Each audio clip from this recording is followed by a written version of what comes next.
Alf struggles with the unsolved Red Ute case. Cash reaches his limit. Archie's first birthday party is a hit. And Sonny pushes himself too far. Hold me in your arms, don't let me go. I want to stay forever, closer each day. Home and away. I shouldn't have confronted your sister like that. I went too far. For what it's worth, Abigail understood how badly you wanted answers. Well, that's very generous of her. So Abigail's fine. There's no hard feelings. Come to the party. No, I just don't feel up to it. I'm sorry. Why not? I'm embarrassed. Why? Because the question of what actually happened out there on that road is always going to be hanging over my head. No one believes it was you. So there's always going to be some doubt about it. So you're just gonna hide away? Is that the plan? Alf, people want you in their lives. I mean it. You should have seen how disappointed Harper was when she found out you weren't coming. Yeah, well, I did promise that I'd be an honorary granddad for young Archie. You're willing to break that promise? We are Cy and Sophie. This is Coastal News, a home and away podcast, your weekly episode companion podcast for your favourite Aussie soap. What's the go with Joe? I wish she would go. Yes. Was it me, or was there a moment this week where everything was rhyming? Yeah. It was like, what's the go with Joe? There was something else about Joe as well, wasn't it? Yeah, can't remember.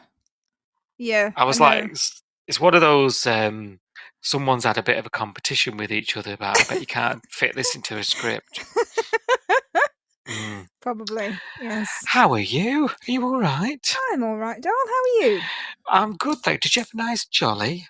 I did. I did. Although it went by very quickly. Yes. In a flash. As they always do. But yes, it's nice to get out and about and do something once in a while. Yeah. See the world. Yeah. While you can. We're cheery, aren't we? Oh, we're so cheery. How was home and away this week? Right. Bit of a drag, if I'm honest. I don't know about you. Did you feel the same? It was a bit of a long week, wasn't it? Yeah. I've got to say. Yeah.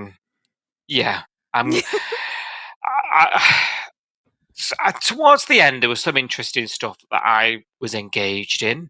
I've got to say, but early on, I was getting a bit exasperated at a couple of stuff, and it just sort of was going around in circles a bit, which was a bit, Yeah, I felt like we were having the same conversations a couple of times, and I was like, haven't we already had this conversation? I feel like, Yeah, it was a little bit treading water for a couple of days there, and we're not used to that on Home and Away. And I think when that happens, because look, all soaps, the amount of episodes that churn out, you've got filler, right? Yeah.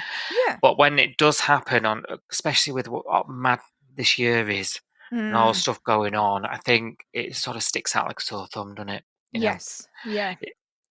I did end it thinking, if I missed a couple of episodes, because the recap told me everything I needed to know. Yes, yeah, that's true. Yeah, and I've got to be honest, there was two main storylines this week that I have no interest in, and that's babies and gyms. I'm just not interested at all. Yeah. So you wouldn't find me caught dead with the baby or in a gym. So yeah. Now, baby in a gym bag. No. Let's not scratch that itch. Let's not go there. Oh dear. But yes, I agree. I actually didn't mind the gym stuff. The Sonny stuff, I'm going to call it. But it was all the rota chat. It was all the Oh, I don't. Oh, yeah. You go and do the delivery, and I'll go and get the towels, and I was just like, I don't care. I literally couldn't give a shit. I'm not doing it for him. He dumped my sister. Yeah, and like, oh, you go and like phone the trainer. I was like, I don't care about the trainer. I'm sorry. I don't care. Yeah. You heard it here first. Well, did you too come to a podcast to listen to someone say they don't care about what the podcast is about? You're in the right place. I care about home and away. I just rosters and Jim's schedules and rotors. Rota chat went on for a bit too long for me. I'm sorry. Yeah. Yeah. Yeah, I'm just messing you. Just messing with you. Should we talk about it? Should we get through it? Go on then. So it's just going to be one of them apps. I can feel it. Alf's having a chat to Abs at the top of the week. He wants to get to the bottom about what's happened. He's out of the cop shop, isn't he? And he wants to speak to her. He's a bit stressed about her lack of recollection, shall we call it? Because he follows her into work, doesn't he? And he's like pressing her. He's like, "This is my life, I need to know what's going on." And she's... I was a bit I sat up straight a bit because I was a bit like, she almost looks scared of him. And I thought, did I read her reaction wrong? But I was thinking she's sort of almost giving off fearful. I know he was like going on at her. He's quite scary when he's angry, though. Let's be honest. And if you're not used to seeing it, like, I don't think she interacts with him that much. And when she does, he's not yelling at her normally. That's true. Yeah. Yeah, he is like a bit like Krakatoa, isn't he? He's a bit scary, yeah. Yeah. Well, guess who overhears this conversation? Guess who arrives just in time? God, yeah. Razniak! Oh, God. And yeah, he basically says you're harassing her, sling your hook, tells him to go. And she's all a bit shook up, and and he shares with her that consoles her, doesn't he? And he's a bit like, I don't think Cash likes me either. So we're world, it's us against the world. I'm starting to feel that vibe with him, and that's why I'm still putting a question mark over him, So I'm just gonna keep that up there as something to think about in the sky. I do think these two are going a bit fast for my liking. Yeah, aren't they? Like it's she's calling him boyfriend, which is okay. Like, they are dating, so that's fine. But I do feel like the oh, you're so awesome. No, you're so awesome. You don't even know each other. You don't even know anything about each other yet. Like, I know the postman better than you know each other, and I don't get it, really. And he only comes once a week these days. Well, yeah, and if that, I usually get it. It's round by the gate, a little note through the door. So I thought you were going to say round the back. That it would have been an amazing joke. No, I usually get a little red card going, "It's by the gate," because I'm usually on a Teams meeting when he turns up, and I'm like, "Oh, I'm not answering that. I'm halfway through a sentence." He knows he can leave it, so just get. Oh, why am I talking about my postman anyway? But I know my postman better than them two know each other. Like, they've not even had the chat about what favourite colour they have. No, yeah, exactly.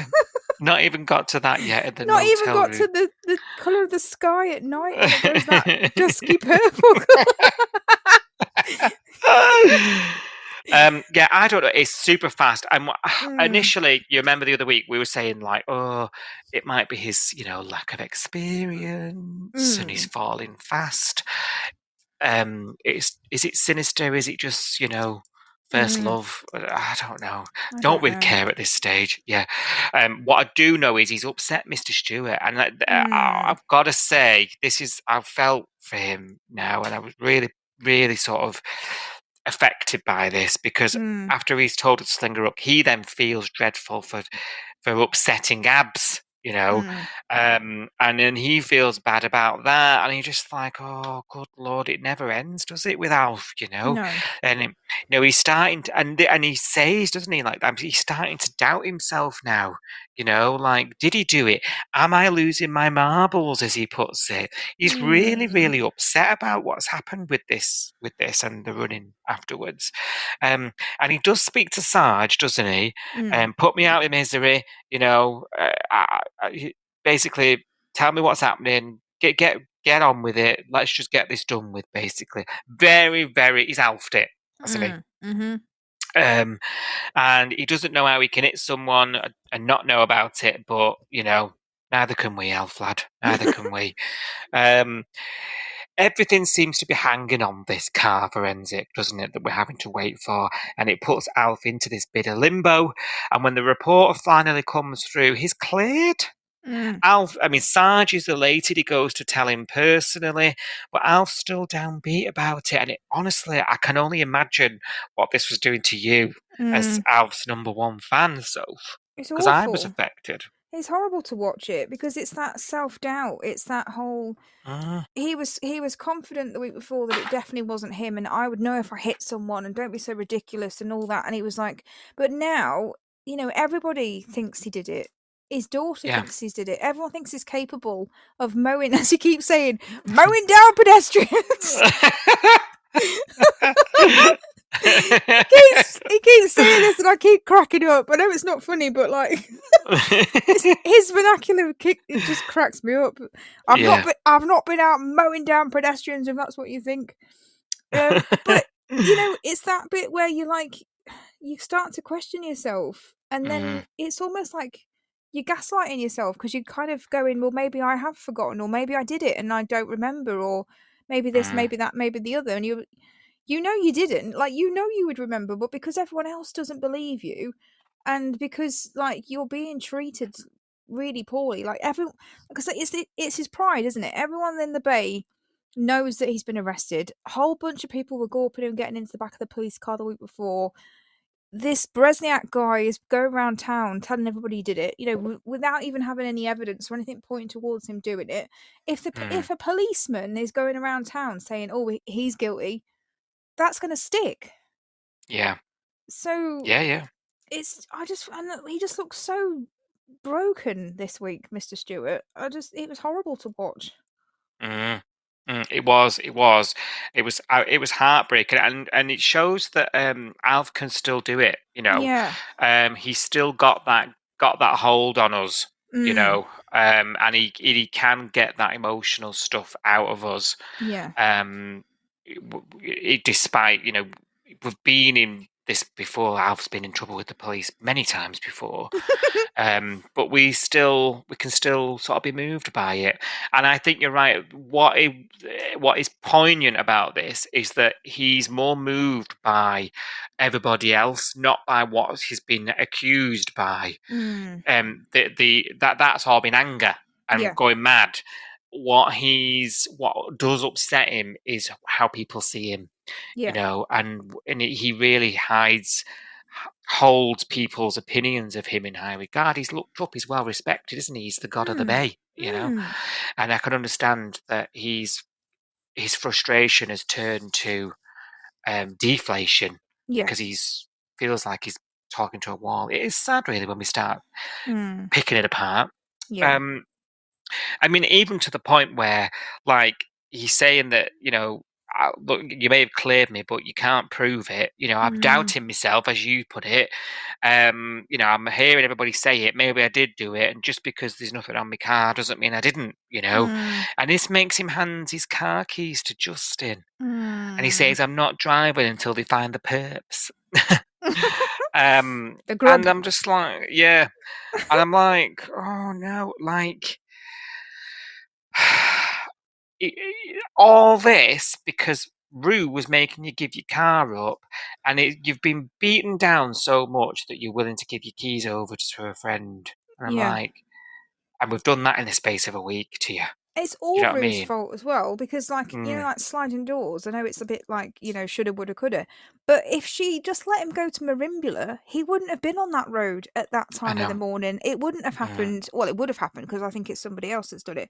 But he wouldn't have been in the frame for it if she just left him alone. Yeah. it's all Rue at the end of the day. It's all come to all roads go back to Rue. Her it's kind of like self-fulfilling prophecy. Her worry that he's not a capable driver has landed him in a situation where now the whole bay thinks he's not a capable driver. That's true. Yeah, absolutely. It's absolutely awful. True. Like, yeah, hopefully she'll learn a lesson from this, but I doubt she will because she never does. She never does she? No, and he'll let her off the hook. It's Daddy, innit? It's Daddy. Of course. Leah does try to speak to him, doesn't she, actually? You know, I think another sort of daughter figure in his life, let's say. Someone who's known him long enough anyway, not necessarily close enough like that, but definitely close enough to know his ins and outs. And she says to him, like, you know, how are you going to get to and fro? Are you going to get to Martha? Look me in the eye and tell me you're happy relying on everybody else to take your places. Of course he's not. And she knows he's not, right? He's you know, he's like a stubborn old goat, isn't he? You know, I mean, how's he going to get to Archie's birthday party? But we'll come on to that later. Yes. The bus once a day up to the farm. Bus don't come around here no more.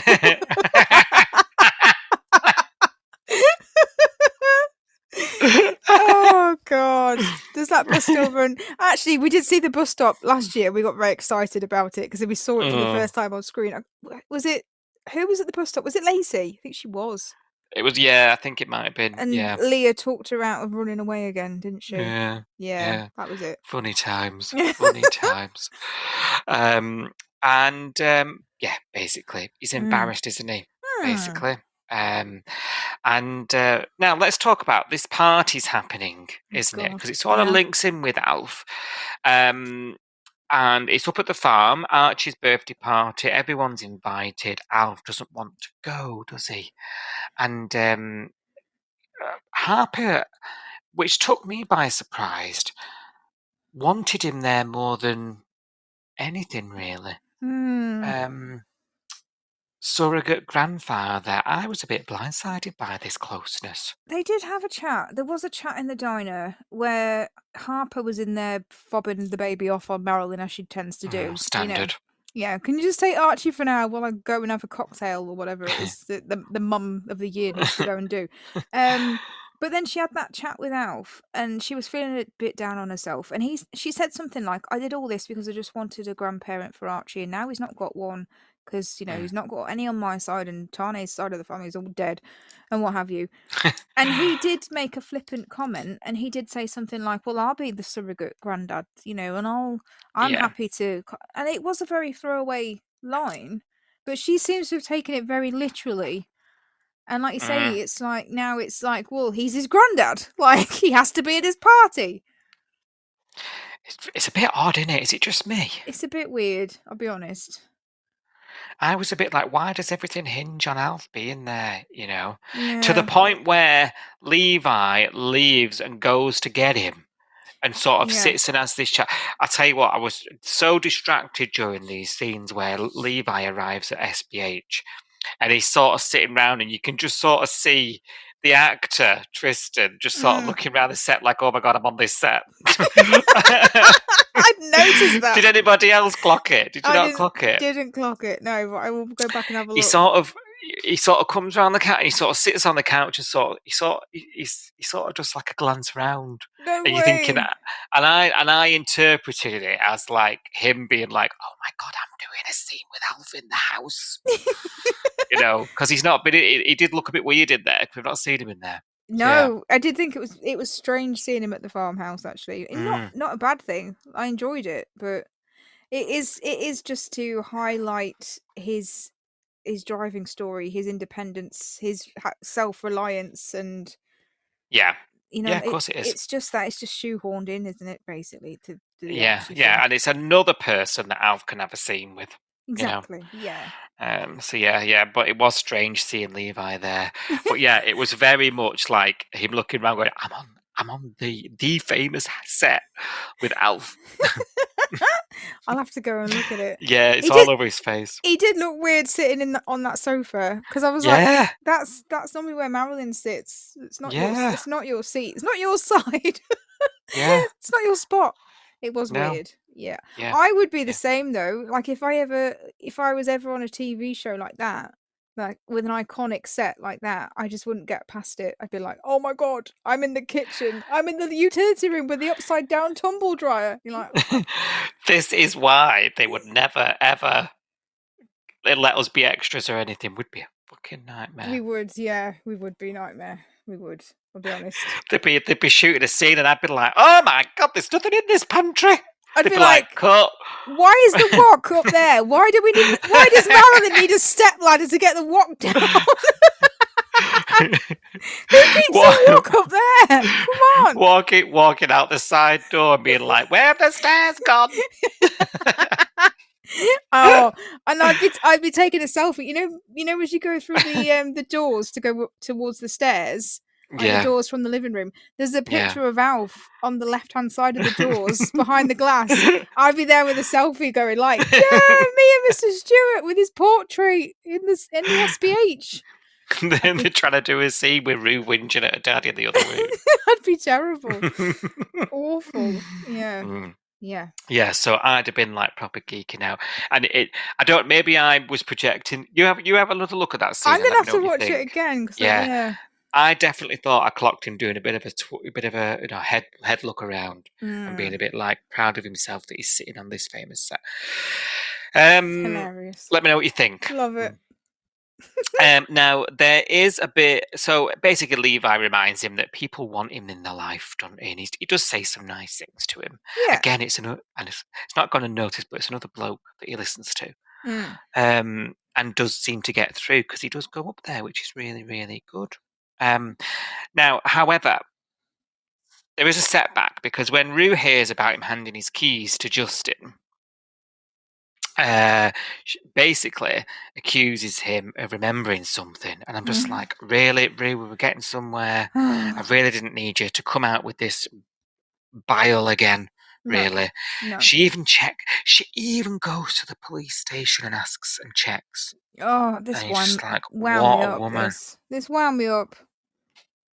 What does she want? Does she want to see her dad go to prison? Does she want him to be in court and have his license stripped off him so that he can't drive anywhere? Is that what she wants? What does... A very good question. What does she want?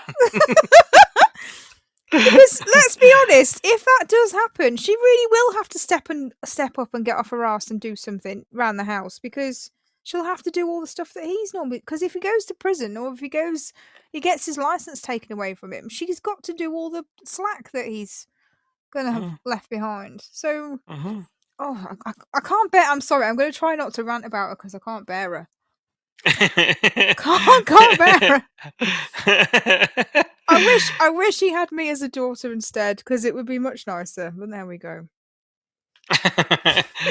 Oh dear. Honestly, what did he do to deserve it? Seriously. And of course, this just blows up again because she's got involved when he was getting somewhere, and everybody else managed to sort of deal with him and let him see it another way. And then she comes out being all accusatory again, and it just blows up. So much so that he storms back down to the YCPD himself and he's like, you need to find out another grub who did this.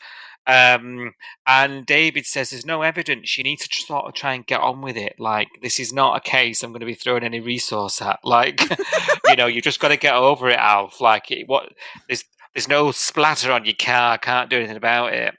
And at this point with Alf, it's sort of moved into closure, hasn't it? Right? For him, for himself, and also I think just to shut Rue up, to be honest. And later on, a visit from Leah. David goes to Alf, and after having spoken to Leah, should I say, and basically gives him the information for the ombudsman complaints. And I was absolutely crying laughing. I was like, what the hell? This was a weird move. Yeah. What's the game here? Like, we're playing. Yeah. What does he think that's like? Is it like another way of him trying to say to Alf, we're done? Like, there's not nowhere I can go with this. So if you need something else, here, maybe. I think that's it. I think that's what I took it as. I took it as David saying, this is the only other option left for you. Like, I can't prove it's you. I can't find the person that's done it. There's no evidence to go off. There's no like he kept saying to Leah.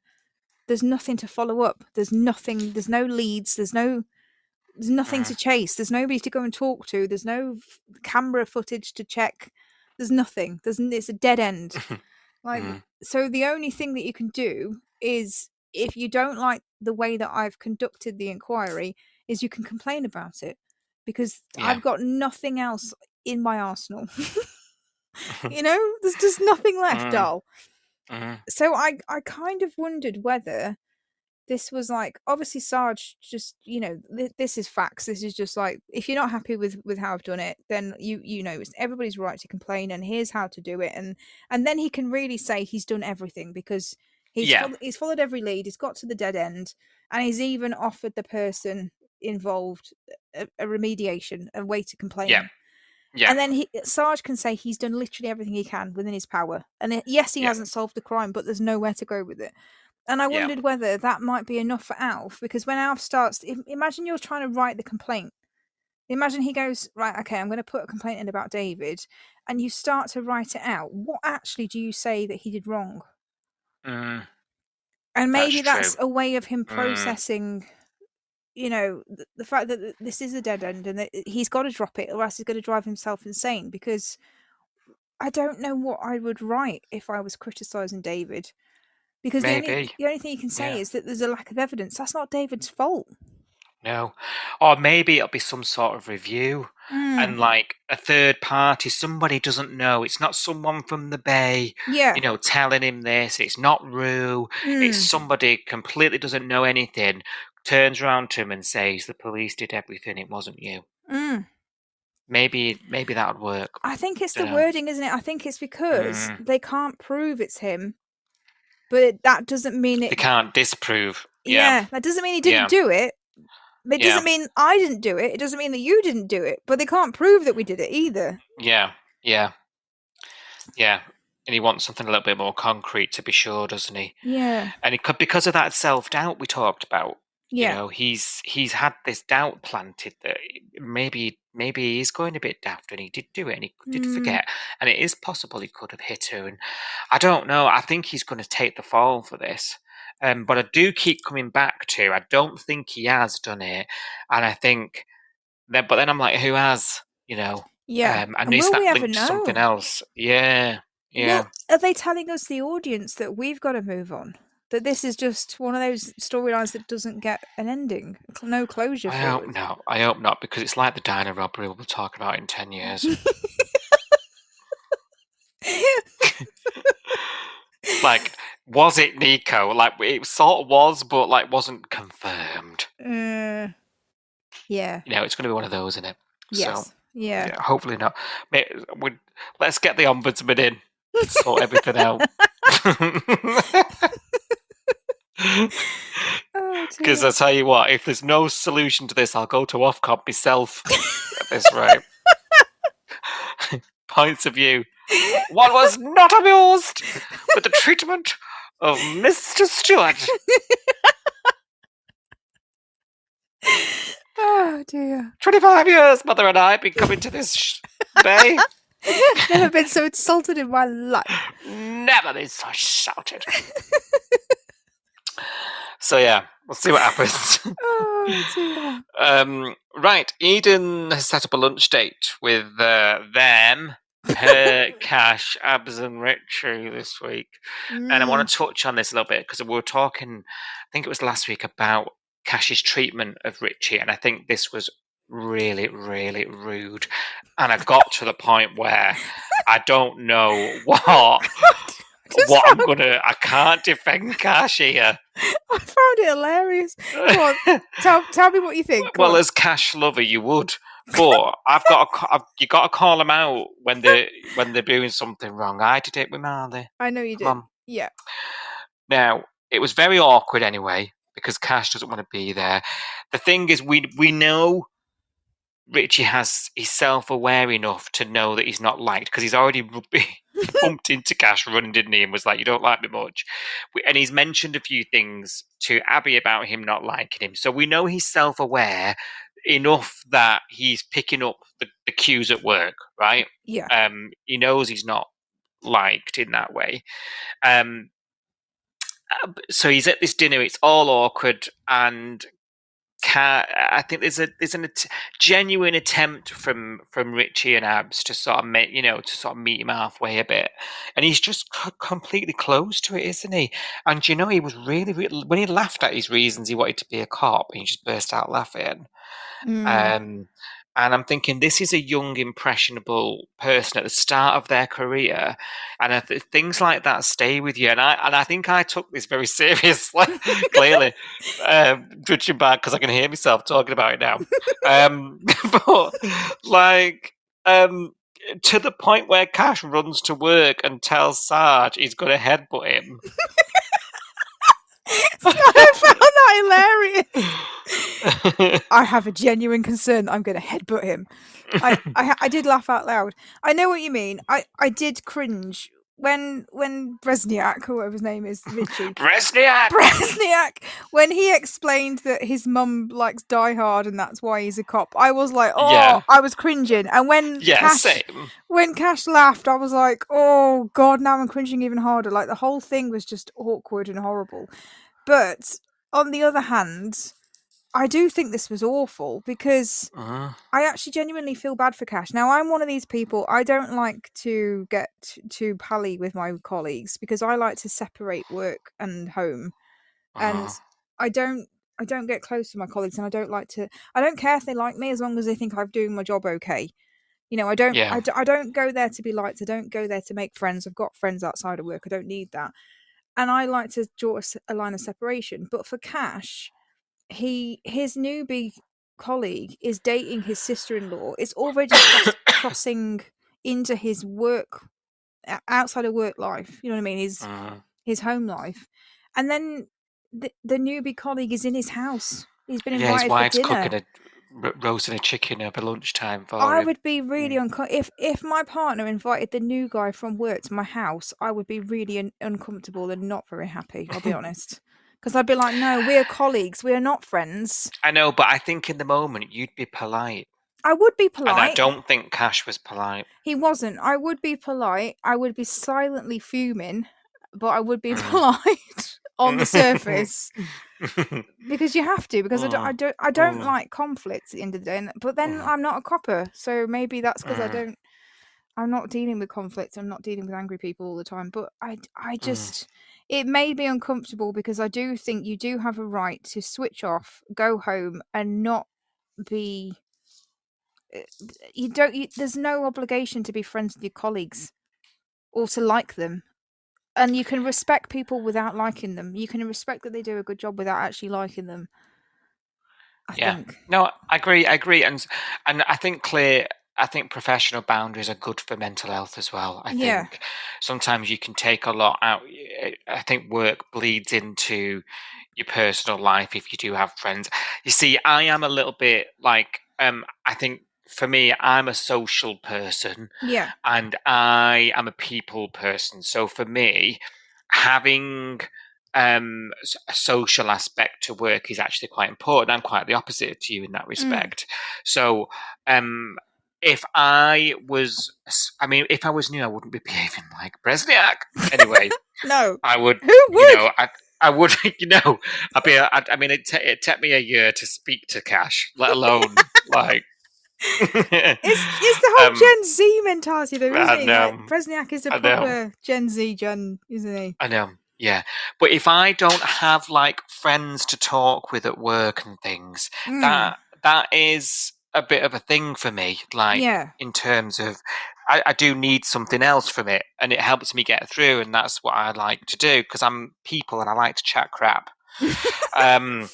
But like, I've got enough crap to talk to. I know, but I do understand what you're saying though, in the sense that it's not everybody's the same, and you have to respect that people are different, don't you? Yeah. I just think there's a way and means of going about it. And actually, at this day and age, you've got to be careful about workplace bullying and God knows what. You have. And when you look at when we look at the relationship between Mr. Stewart and JP, when you're talking about people treating other people badly, and yes, Cash treated him pretty poorly, but I think Mr. Stewart's treatment of JP this week was horrendous. Yeah. And it got to the point where JP was even like, thank God we don't have a HR department because you can't talk to people like this. Wow, and I was like, well, yeah, that is a work situation that's horrific, actually. And I love Mr. Stewart and I love John, but that is horrible. That was horrible to watch Mr. Stewart absolutely launch into him every 5 minutes. It was hideous. I completely agree. Again, another example of sort of John not really deserving it. No. And you can sort of draw some parallels here. You can. Even though it's completely being handled differently. There is a sort of seniority person lashing out or taking that, not taking their frustrations out on someone else. Yeah, definitely. So yeah, I thought I can't wait to tell Sophie off about this. Yeah, I don't agree with what he did. I don't agree with him taking the piss out of him and laughing at him and making him feel. You don't need to make someone feel small, especially when he, like you say, he's already self-aware enough to know that Cash doesn't like him. Cash didn't need to pile on at that point and make that more obvious because he already knew. He thinks he's a div. Yeah. That wasn't fair, but I do think it was really unfair that Cash got put in that situation where he didn't know that guy was coming to his house. And I thought that was really unfair. I take that. But he should have took that up with Eden, shouldn't he? Oh yeah, definitely. Yeah. But that's Eden and Abby putting that on him, I think. Yeah. It's not that's not Bresniak's fault. Bresniak. It's not his fault. No, you're right. No. You're right. So yeah, not happy Cash, but yeah, we get it. Headbutting next week, please. I'll probably be on here next week praising that if that happens. It'd be funny to watch. No, he's not moody all week, Cash. Cash does actually quite like Eden's song. Yes. Loves it, in fact. Doesn't have much sort of constructive to give other than, yeah, it's good. Remy doesn't trust his opinion, actually, and ends up playing it to Justin. And Justin really doesn't give him much much more, to be honest. I'm so glad I was going to ask you this, because I was like, he's dismissing everyone saying, oh yeah, it's really good. And then Justin's like, yeah, hit me with it. I'll give you some constructive feedback. And he just goes, yeah, you nailed it. You nailed it? Is that constructive? No. I don't get it. I didn't get this either, but there's a lot of things we don't tend to get. And why do we trust Justin's opinion? Come on. Band manager, innit? How many number one records has Justin had? He didn't discover Kirby. She lived next door. Come on. I'm sorry. I mean, the only advice Justin gave that I think was good was about the sort of releasing and letting this song go, and it sort of got him over the line in terms of before he heard the song, he was quite helpful. Yeah, he was. Yeah, he's sort of letting go emotionally of the sort of subject matter of the song, wasn't he? And he helped with that sort of stuff, which I thought was useful. And that's the sort of this songwriting trope. We mentioned it last week, didn't we? Sort of once you release it, it becomes something else. You don't own it anymore. Yeah. The process is the process, and that's the bit that you've got to get over. So that was good. And Eden's like, "What do you want to do with it? Then leave it up to you. If it was just a nice creative exercise, tick. Fair enough." Remy spends a couple of days deliberating to and fro with Justin. And ultimately they decide to go pull the plug, don't they, and put it on Spotify or whatever. So I can relate. It was like episode 1 of the pod. Do you know what I mean? You've just got to press it and hope for the best. See what happens. Yes. Yeah. Well, even John's been on the socials listening to it. He has, hasn't he? Yeah. What was that line? I thought my days of noise complaints were behind me. Oh dear, bless him. Even he gave better constructive feedback on it than Justin. Let's be honest. Anyway, what did you think of the song? Not my. Let's hear your criticism. Not my cup of tea necessarily. Heard it probably a few too many times. Yeah, definitely. In quick succession, like there was a whole scene where we heard it twice, and I was like, we didn't need to hear it twice back to back. But I like her voice. I think she is I think she has got the best voice out of all of the lyric. There's been 3 lyric vocalists before her, and I do think she has got the best voice out of all of them. So I don't hate it. I just don't think it's not a song I would put on at home, you know? Yeah. Yeah. What do you think? I like her voice. I don't like the song. No. I definitely don't think it's your first single. No. It was way too wordy for me, which is ironic because the whole song is about the fact that he's forgotten words and he can't remember the word for something. But the actual lines of the song were so wordy; they didn't quite fit with the tempo of the music. No. Look, you need a good hook. Your first song that you're ever going to put out there needs to be needs to be a banger. You do your ballad and your meaningful stuff. Couple of bury it on the album. Do you know what I mean? Yeah. Yeah, it's not a choice I would have made. No. So yeah. Do you think we're going back down the sort of them two starting up music again? And what do you think of that? I want to get your thoughts because obviously that's quite controversial. I don't know. Finally got rid of lyric. I know, and a lot of people are not very happy about this because they're like, "Oh God, not again! We thought this was over." I honestly don't know where we're going with this because I think if we had, we got told Remy's still got the premises, Remy's still got the recording studio equipment, blah blah blah. Let's leave the house and go and actually record it. Because we didn't see any of that, I kind of thought this was a flash in the pan thing because I thought if we'd been on location watching them record it and see those actual scenes of them doing it, I would have been like, okay, well, the recording studio is definitely still there and we're still doing stuff there. So this is obviously not going away. But because we didn't see any of it, it kind of felt like this could have been a one-off thing and never happen again. But I don't know. I honestly don't know. Because at the end of the day, what else do we do with these two?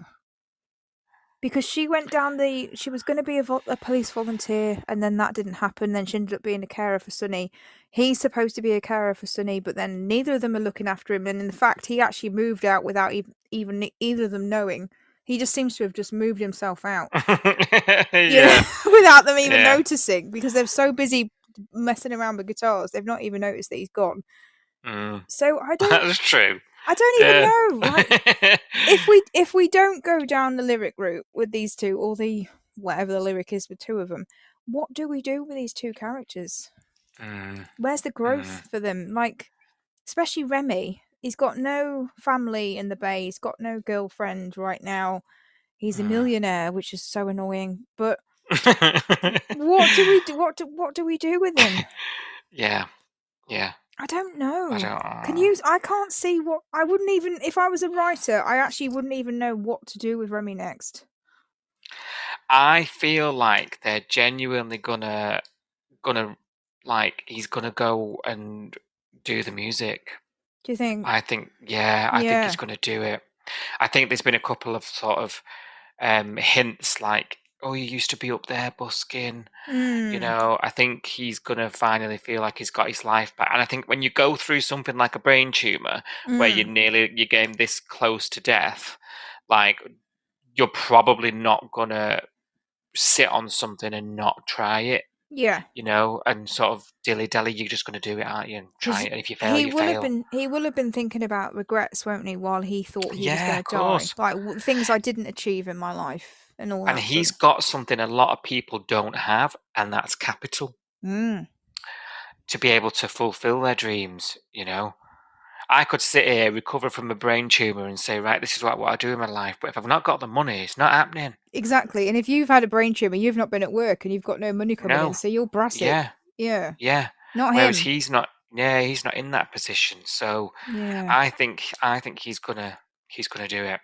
I do. What do you think about the fact that we're told the studio's there, but we've not seen it though? Like weird. I actually thought it was gone and sold. Yeah, sure I did. That was explained. I thought it was gone. We saw him packing it up in boxes, and then he had a seizure on the floor. Do you remember? Yeah, covered in glass. Yeah, I remember it well. So I don't know because I don't know what to make of that. The fact that we know it's there still. We've been there. We know what it looks like. We can visualize it. But we didn't go there this week, but they did, and we didn't see it. And I don't know what to make of that choice. Yeah, and whether because we're not going there, it's probably not a thing. Yeah, like if they'd gone to the studio and we'd seen it, I'd have been like, right, this is happening. Like we're back, but because it's all off screen again, I was like, well, we can pick up and put this down whenever we want if we're not going to actually see it. That's true. I don't know. I don't feel like I tell you what I don't see, though. I don't see Eden doing this. I don't know why. Even though she's the one, she's very talented. I mean, he's talented as well, but, like, she's clearly got a good songwriting talent and, she sounds good. Like, I don't know why. I just can't vision it. He doesn't write lyrics, though, does he? He seems to be the person that turns Producing. up to Yeah, he's a producer, and he seems to be good at turning up in, like, the jams and the rehearsals.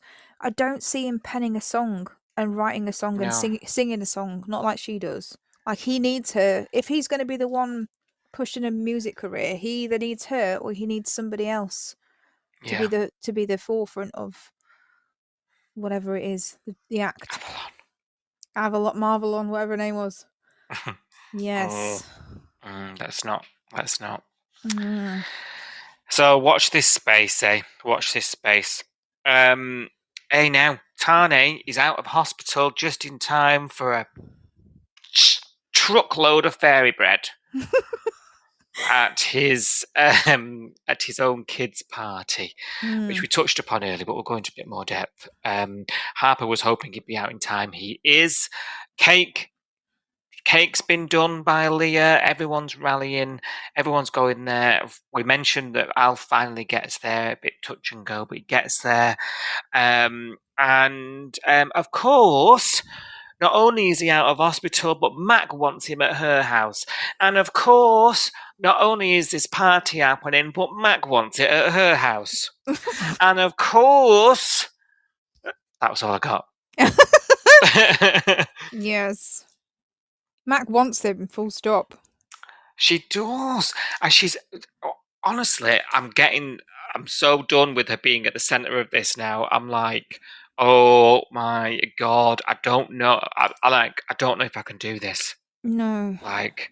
I think I texted you. She's one of my favourites. I got to the point where I paused it and texted you because I was like, I can't be doing with it anymore. I think you said I can't watch another episode of this. I can't. I'm like, oh, why is she so? I think the first straw with Mac for me this week was when she was in the hospital before we got discharged, and Joe had explained that she'd left the room and she's going to go get some air, and she was like, why, what happened? And she goes, he just broke up with me. And she was like, oh, I'll go and talk to him. And I was like, no. First of all, the guy's he's been in sedation, he's been in a coma for God knows how long, and they've just brought him round. Like, he's only been awake half an hour. So maybe give him a minute, like, before you go in there. And also, why do you feel like you've got the power to talk him round from making a choice about his relationship? Like, she's even doing it at the party. She Sophie. is. She's on constantly about this. You're not missing somebody. No, leave me alone.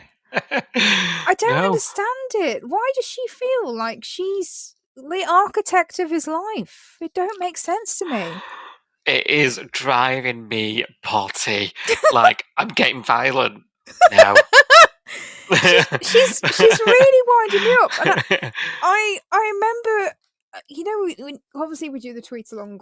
We watch the episodes at 6:30. We jump on X and we talk to people. And I've seen for years on the hashtag Home and Away UK hashtag a lot of people not being a fan of Mac, which has always baffled me. Up until recently, this has baffled me because I've always been like, I think she's great. I think she's independent woman. She's got a, a head on her shoulders. She knows what she wants. And now the things that I used to praise her for are driving me insane because I'm like, she's so... I don't know what the word is, but she's just... There's something in her that's changed recently that I really don't like. I don't like the way that she's being portrayed at the moment, and I feel like she's so arrogant and so controlling, and she feels like she knows the right way to do everything and everyone else is wrong, and she yells at everybody that makes a mistake. And yet when she makes a mistake, she yells at everyone else when she makes a mistake as well. She can't accept criticism, and she nitpicks people, and she thinks that she can... I'll go and talk to them, I'll change their mind. Like, I'll make them do what I want. And it's, what I mean? We say to, like, we have this running joke, don't we, on the pod where we go, Tane gets what Tane wants. And it's starting to feel like Mac gets what Mac wants. Because every time she kicks off, and I think, oh, she's been unreasonable, like Levi needs to step up here and defend himself, or, explain to her why she's being unreasonable. And he backs down. And I'm like, Mac gets what Mac wants, even when she's been unreasonable. Yeah. Yeah, Levi's driving me just as mad, I've got to say. Yeah. Because of his, lack of action. No, do you know what? I hear what you're saying, and yeah, I've got no notes. Literally, everything you have just outlined is everything I'm feeling too. I actually read something really interesting from another viewer online during the week, and they were trying to... same sort of conversation, trying to make reason of Mac's change of character, right? And this is sort of a bit of a hot topic out there on the forums, and everyone is watching at UK pace.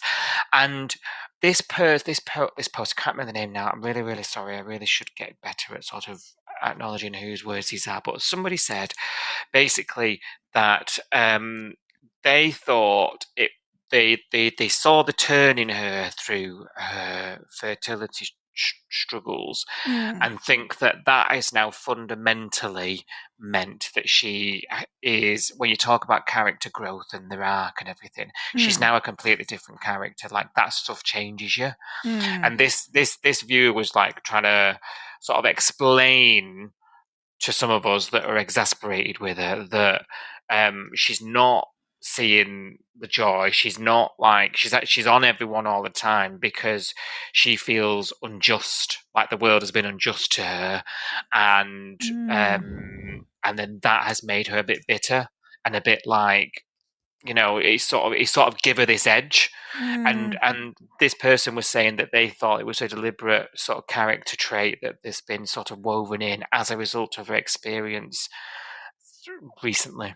That's interesting. I don't know. I can totally see the justification for that. I can totally see why that would change somebody and why that would make you feel a bit more bitter. But I don't feel like that's what I'm seeing. I don't feel like I'm seeing bitterness. I feel like I'm seeing a petulant, arrogant... interfering. It's almost like what's the Willy Wonka girl that I want it now, I want this, I want that. It's that. That's what I see her as, being like this. Well, I don't. She's having a brat summer. It is, yeah. It's bratty. It's not bitter to me. It's just bratty, and it's annoying. Yeah, I feel the same, and it's interesting because I wanted to put that to you when I saw it, and I thought, that's interesting. I'll see what Sophie thinks of it, because I am exactly the same as you. I am not joining those together. No. Like, all three. I mean, I was, when she was lashing out at Levi and chucking him out and running off to Dean's, and that I was linking. Yes. Like that behaviour. Yeah. And maybe I do tend to look at things a little simplistically sometimes, and you do have to sort of explain things to me. But like, I'm just not seeing it here. I am just seeing, but there has been a shift. That she never used to be like this. She used to be a lot more. She has become unlikable through stuff like this. Yeah. And I don't know why. This closeness with Tane, for me, is what is doing it. Yeah. Right? for some reason, we now have to believe that they are like inseparable bosom buddies. And that is something that I've never seen or bought into before this. No. And that is why the pill hath difficult to swallow when it comes to this stuff. I also think it's one-sided, because she's walking around town and going, he's my best friend. My best friend's dying. But I don't see him walking around town and saying, Mac's my best friend. No, that's true. I don't think that. I think her feelings for him seem to be way stronger. I mean, I don't think he's got very strong feelings for anything really, apart from his baby, to be honest, and the gym. But to be honest with you, if I was in charge of this, I would actually try and put in something romantic, like her making a pass or something, because then at least we can explain it. Yeah. Do you know, like, then at least we can all be like, right, well, she's pining for this fella, she wants what she can't have, blah, blah, blah, you know, like, we can sort of explain why she's so involved. At least a conversation where it's them two at night and no one else is there, and she goes something like, imagine what our lives would be like if we'd got together, you know, like that. Yeah. You know, and then he kind of laughs it off like, yeah, that would never happen. And then it kind of draws a line under it, like he's not pining for her. I don't see it the other way around. I don't see him. He doesn't look at Mac the same way that she looks at him, like he's like, you know, this amazing godlike thing that's. Yeah, I mean, she put her whole family on the line. I know. Like she really stuck her neck out to like hide him, get involved in all this. Levi was kicked off about it. Yeah. Like, I just don't see him doing it. I don't think he would do it. I just like what. No. And even when he came to in the hospital, and she's all there like, oh my God, it's so good to see you, and he's just like, yeah, hi. I was like, this guy doesn't give a rat's ass about you. Why do you care so much? And then she's like, oh, will you be my baby's godfather? Like, we've had this conversation about, you know, me and Levi have had this conversation about you being the godfather. And he's just like, yeah, okay. Like, he doesn't seem arsed about her at all to me.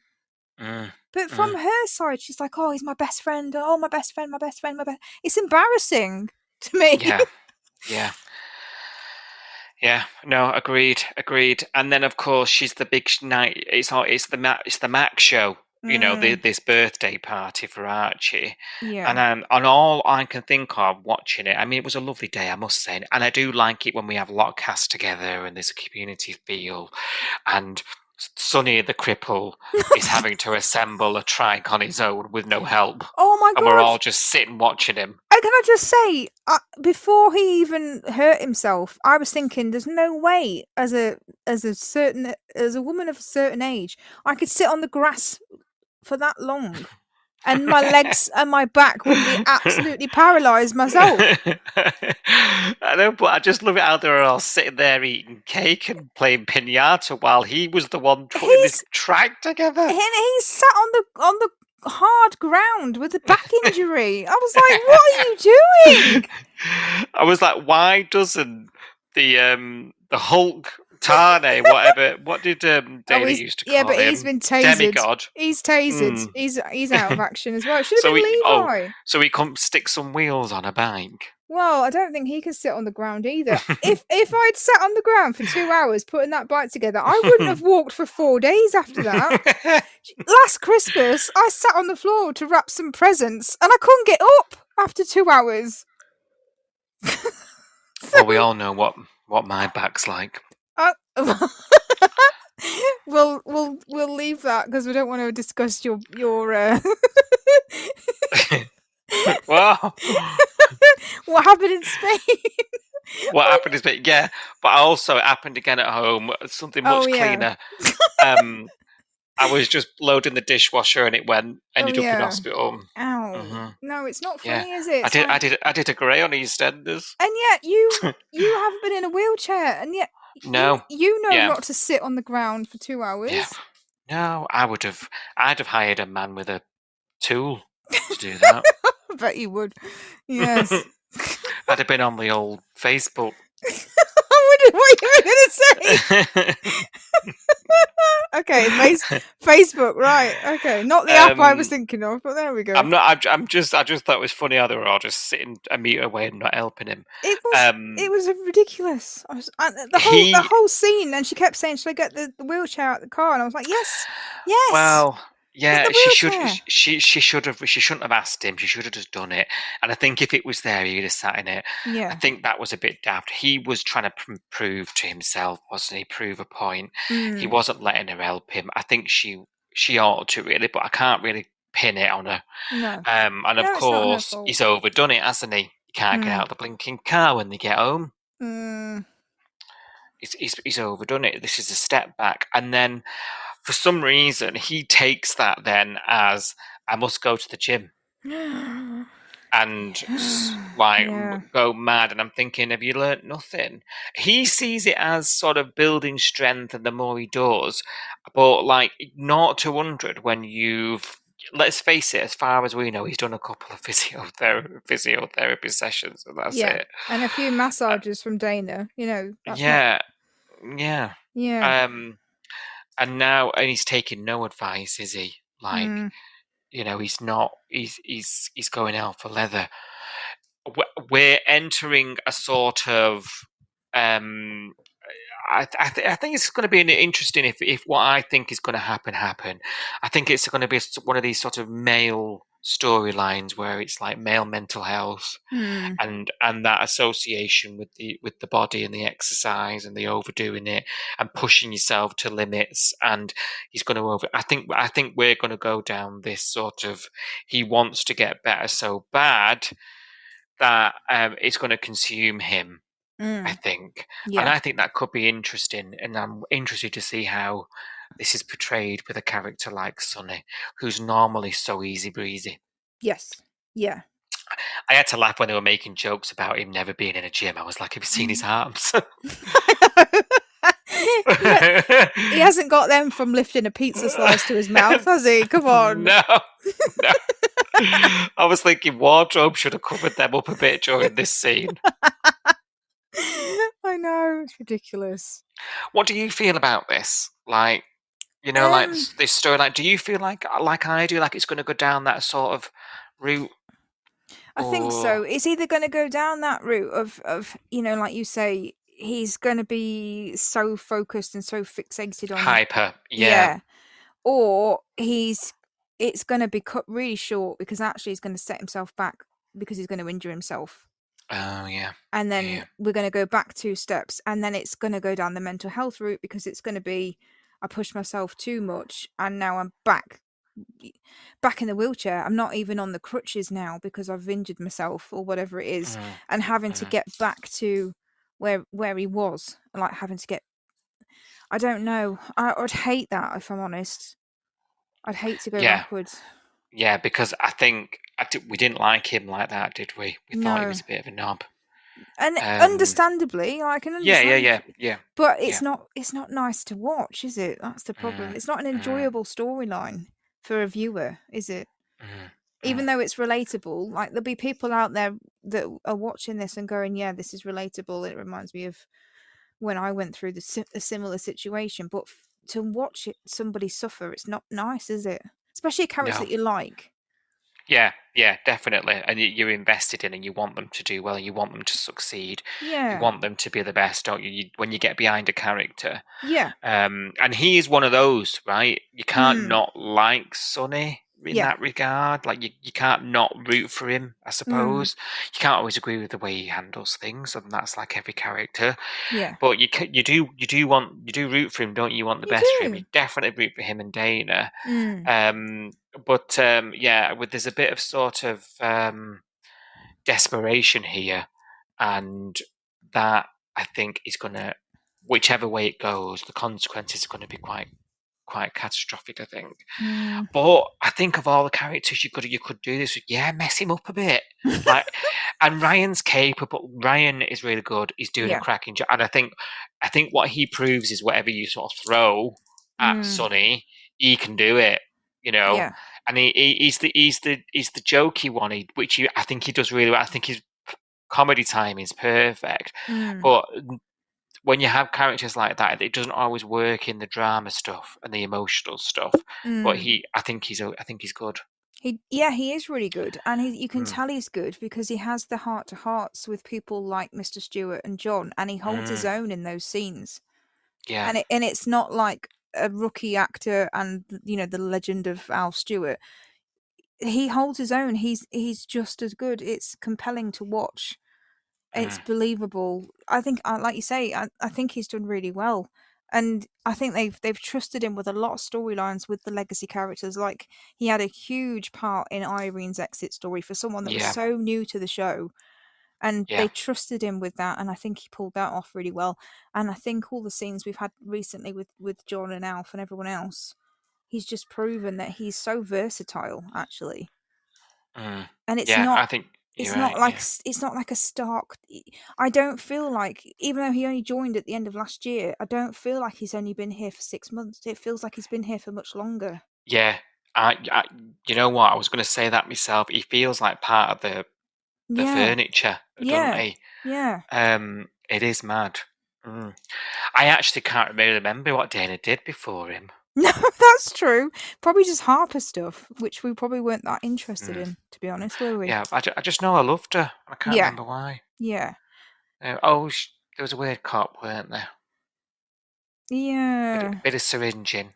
So they've had some mad storylines, haven't they? The two sisters. But I think she's come into her own with him, and you know, I think they just work. They just bounce off each other, and the physical comedy between them and the empathy between them when they're doing like a sad scene or like a, like when they were in bed together and he went to bed early, didn't he? Because he was broken and he was knackered. And then she came in a bit later, and there wasn't much said, but like she just climbed into bed and put her head on his shoulder and said, like, you're gonna have to have some help. Like, I'm gonna have to take the day off and look after you. I'm sorry, but it's gonna happen. And there was like an unspoken kind of, I guess that's what we're doing then. Yeah. And that was really well played out as well. I thought those scenes are really good. So they do work. I think we're really lucky with the cast we've got right now. Yeah. We really are. And the storylines, like you mentioned before about how it might have been off air, but how nuts the show is, like how much we're getting, like, and it's all exciting stuff, and it's all stuff that we're enjoying getting our teeth into. Yeah. And like everyone's giving it their all, as always. And I can understand why, like, the show's getting the praise it is right now. Please take the time to like, subscribe, and review Coastal News wherever you source your podcasts, and ensure you never miss an episode.